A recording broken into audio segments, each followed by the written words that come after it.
السلام عليكم ورحمة الله حبايبي الحلوين عاملين ايه؟ وحشتوني كتير كتير. انا ماما نونا، والنهاردة هحكي لكم حكاية جديدة. يلا بينا يا حبايبي نعرف ايه هي الحكاية. كان يا مكان يا سعد يا إكرام ما يحلى الكلام إلا بذكر النبي عليه الصلاة والسلام. شاطرين يا حبايبي، كلنا نقول عليه الصلاة والسلام. هنحكي النهاردة حكاية فرحة عمر. عمر كان عايش مع بابا وماما وأخته كمان، وكان بيحبهم كتير جدا. وكمان كانوا هم كلهم مستنيين دخول شهر كريم كلنا بنحبه، وجميع المسلمين كمان. أنا أهو سامعاكم بتقولوا هو شهر إيه؟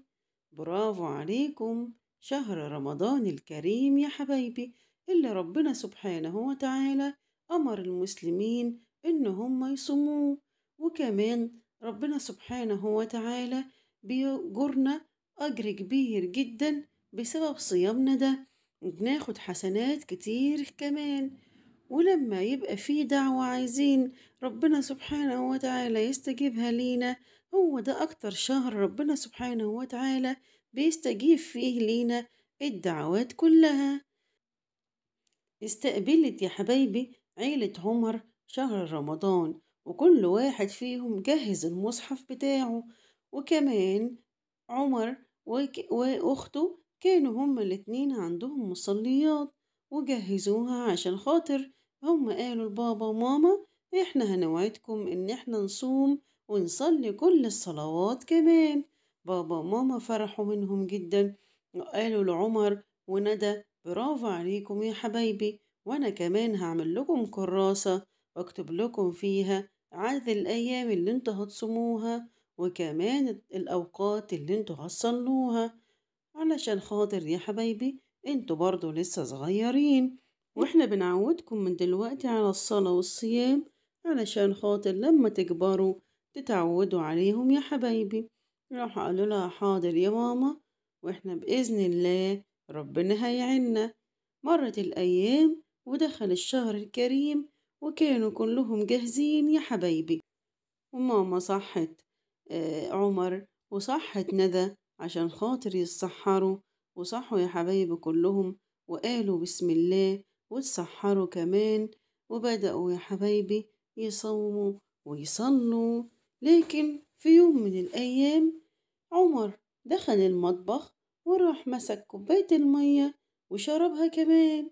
ندى قالت يا ماما يا ماما الحقي، ده عمر فطر. راح قال لها لأ، أنا والله نسيت، أنا نسيت خالص إن أنا صايم. راح قعد يعيط وزعلان كان جدا. راحت ماما قالت له لا يا عمر، ما تحزنش يا حبيبي، ده ربنا سبحانه وتعالى هو اللي سقاك.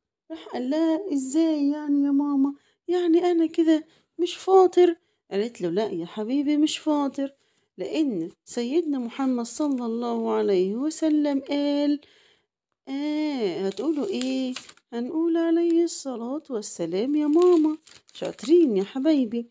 عليه الصلاة والسلام قال إن من نسى وهو صائم فأكل أو شرب فليتم صومه، فإنما أطعمه الله وسقاه. يعني يا حبايبي إلا أكل أو شرب وهو ناسي إن هو صايم، عادي جدا بيصوم وبيكمل يومه كامل ومفيش أي مشاكل فيه.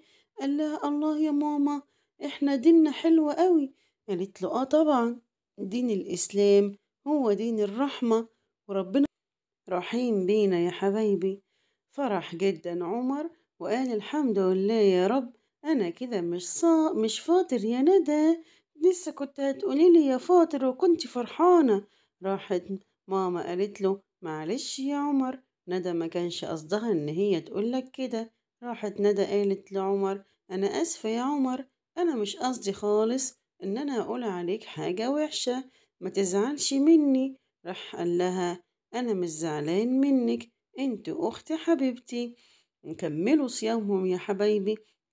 وجي وقت الفطار وكلهم كانوا متلميين حوالين السفرة علشان خاطر يبدأوا فطارهم بإيه؟ بالمية وكمان التمر. ولكن عندنا مشكلة مع ندى، إن هي مبتحبش تاكل التمر أبدا.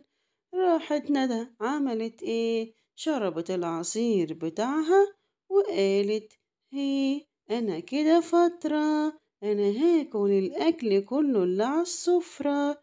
كلهم قعدوا يضحكوا يا حبايبي، وعمر قال لها: وأنا كمان هاكل الأكل كله. ماما قالت لهم: يلا يا حبايبي، كلوا بالهنا والشفا. وتوتة توتة خلصت الحدوتة. حلوة ولا ملتوتة؟ تصبحوا على خير يا حبايب ماما نونا. ولو عجبتكم القناة ما تنسوش تعملوا اشتراك وتعملوا لايك كمان وتفعلوا الجرس. مع السلامة.